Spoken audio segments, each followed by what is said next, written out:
Hello. Astronomy picture of the day, July 1, 2021. Today's video is about Perseverance selfie with Ingenuity. On Sol 46, April 6, 2021, the Perseverance rover held out a robotic arm to take its first selfie on Mars. The Watson camera at the end of the arm was designed to take close-ups of Martian rocks and surface details though, and not a quick snapshot of friends and smiling faces. In the end, teamwork and weeks of planning on Mars time was required to program a complex series of exposures and camera motions to include Perseverance and its surroundings. The resulting 62 frames were composed into a detailed mosiac, one of the most complicated Mars rover selfies ever taken.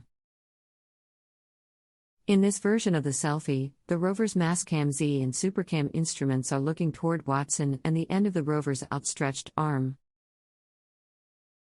About 4 meters, 13 feet, from Perseverance is a robotic companion, the Mars Ingenuity helicopter. Thanks for watching. And don't forget to like, comment, and share.